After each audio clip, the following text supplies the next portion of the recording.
Yeah, I mean, you've seen the difference just he's made in this team, how he's helped this team over the last, I guess, 8 weeks or so that we had him. I've been fortunate enough to have him. So, I mean, just knowing what they like to play, I like to play a lot of single hand that offers obviously a lot of one-on-one matchups with him. So excited for that matchup. After missing the playoffs last year, how much more do you appreciate this opportunity this go around? Yeah, I mean, living in the moment. Don't know what happened last year. Don't care what happened last year. It's about right now. It's about making the most of this opportunity, and that's just being the best that I can and making sure the team's the best that they can each and every day. Give ourselves the best opportunity come Saturday. Say again?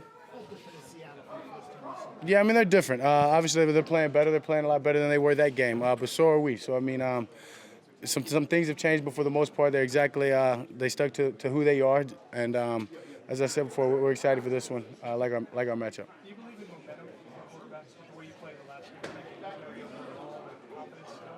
Yeah, definitely. I mean, I think it's just the whole seeing the game, seeing what the defense is doing, being ahead of them. And when you have a game like you said, I did last Sunday, it's easy to carry momentum and hopefully see the field just the same way.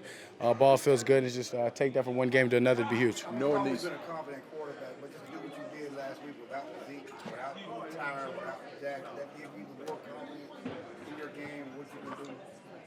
I mean, as you said, I mean, I'm very confident. I've never lost that no matter what's happened within the game. I think just the difference was going in last week knowing that it was pretty much plays were going to be called this way and the game was going to be called this certain way for me, knowing that that I was in there and it was for me to go do that. So I think that just right there added a bit of excitement for me and just going into that game and being able to know, hey, it's on my shoulders, win, lose, or draw, and just be able to go out there and perform. Could you have had a better preparation knowing that these playoff games figure to go down to the last drives and those critical moments like you had in the Giants game? Yeah, I mean, that was huge. That was huge not only for me but for this offense in general, just for this team. Just to be able to, as people say, in a meaningless game, to go down there and to execute and to stay focused and locked in like we did all the way throughout the game to give ourselves a chance to go make that touchdown. A great effort, obviously, by Bees with the catch.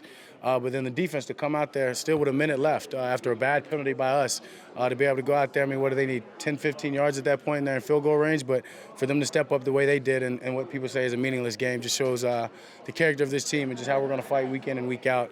Now when it really counts, bring our best to the table. Those snaps are different, though, aren't they, Dak, in the last 3-4 minutes with the game on the line like that? Yeah, I mean, it's win or lose on those few snaps, and it's known. So, yeah. What are you expecting from the environment at AT&T Stadium Saturday night? An epic environment, atmosphere, anything that I can say. I mean, I can only just think back to 2 years ago, obviously my rookie year, playing the Packers, and just how crazy that atmosphere was of going down early like we did, but then able to come back and have that game be close right there at the ending, and just remember the crowd and just everybody going crazy. I just hope that when I signal for everyone to be quiet, that they be quiet this game, knowing how important it is for us to communicate. Hopefully the fans are working well with us, but then when we're on defense, showing how loud they can be. It happened quickly, but take us through that touchdown on 4th and 15, and have you said something to Beasley beforehand? Yeah, I mean, I just told him to be ready for me to give him a signal to run a certain route, and I did that. And that kind of was able to, I gave him that route expecting them to run a different coverage, and they didn't. But Beasley stayed true to his route. I was able to scramble, make a play, but it was just a great inning. In week 3, you were sacked 5 times in week 12. Throughout the season, how have you seen the offensive line improve and battle through injury to give you enough time to ball catch noise? Yeah, you just said it best. They're improving each and every week, and they're battling their tails off, and that's all that I can ask. When you're sacked or been hit the number of times that I have, it's not all of them. It's not all on them at all. Some of it's me, some of it's receivers, not necessarily getting open or running the right route at the right time. So it's a collective effort. But when you have a group like that's going to continue just to step in and play like they do when one person goes down and just play with the intensity and the care for to protect and the care to do their job, that's all I can ask for. What separates Bobby Wagner from other linebackers? I mean, turn on the tape. He's an elite linebacker, and he's been that way for a long time. All-pro linebacker, Pro Bowler year in and year out, and it shows up.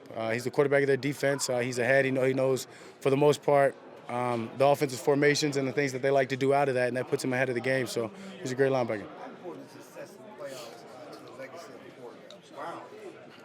One more time. How important is success in the playoffs to the legacy of the quarterback? I think it's everything. I don't pay attention to any stat but wins and losses. So when you say success of a quarterback or a quarterback's success, depending on what they do in the playoffs, I think that's where the checks get written and they make their money, to be honest. Our job is to win, no matter what happens, no matter how you play individually. At the end of the day, it's to get the job done. Excited for my opportunity to be obviously back in the playoffs, missing it last year, but excited for this team and just knowing what we've got. You've got 14 game-winning drives in your first 3 years. No quarterback's done it that much, that soon. Do you go back and look at that tape to try and hone that? Is there something special that you do to try and be at your best in those moments? I think I just let preparation take over for the most part. I don't get too riled up, I've got to make this throw because of this or because it's that. I just go out there and I react, and it all comes from the preparation. As I said, we do 2-minute week in and week out here, and just to be able to, we did it today, and to be able to just to take that from practice and be able to make it carry over in the game and go win games is just huge. And it's not just me. I mean, it's receivers, it's offensive linemen protecting, it's everybody just being their best when their best is absolutely needed. We've just got a great team that, as I've said before, that wants to be in those moments. When you have a bunch of guys that collectively wants to be in those moments, we're able to take advantage of it. As you get older, how much easier is it to trust your preparation? It's so much easy. The preparation is everything. I mean, you get nervous throughout the week, making sure that you're prepared and you're seeing enough and that you're doing all the right things, because when it comes time Saturday or Sunday or whenever game day is, you just got to let it go, and you got to know you've done everything the right way since Monday and Tuesday to prepare yourself just to go out here and be the best in those moments. And so preparation starts and finishes there.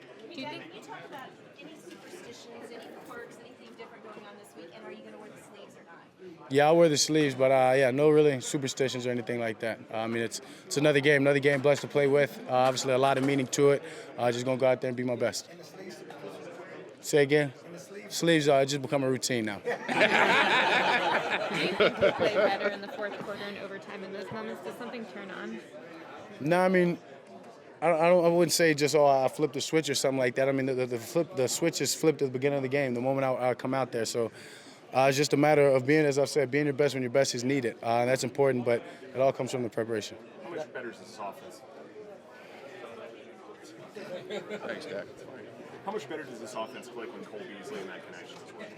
Yeah, I mean, it just allows everything just to be opened up, and you can't hone in and say, oh, we're going to put 2 guys on 19 now, we're going to do this, or we're going to load the box because of Zeke. When Beasley's having his day and Beasley is being Cole Beasley, it's tough. He's unguardable, simple as that, and it just opens up everything else. And you see other guys getting catches.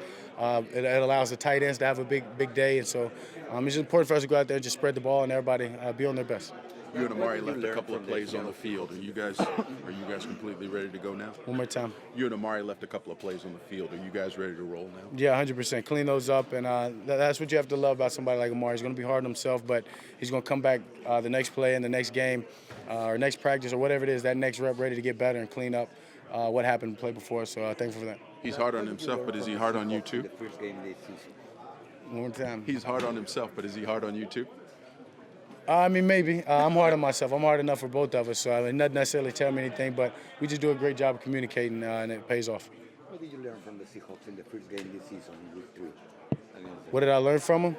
Yeah, I mean, that was a long time ago. If anything, I mean, we're a different team. We look a lot different on both sides of the ball, especially us on offense than we did then. But I think the biggest factor is just me being the difference in me being comfortable, and just the way I've been able to play the last couple of weeks, of just sticking to that. Statistically, you're not the most explosive team going into this postseason. I do feel you're built to win different sort of games, and if you do, how are you built and how well have you done? Yeah, I definitely think we're built. We're built the right way to win different kind of games, and I think you just turn on the tape and looking back at when we got this thing rolling, when we started winning on the road in Philly, just all the different ways that it's come down to the wire, but we've been able to pull it out. I think that just credits our offense, our defense, our kicking game, just everybody being bought in, but it all I guess translate to just us believing that we're going to come out on top and we're going to make the plays to win the game. What's the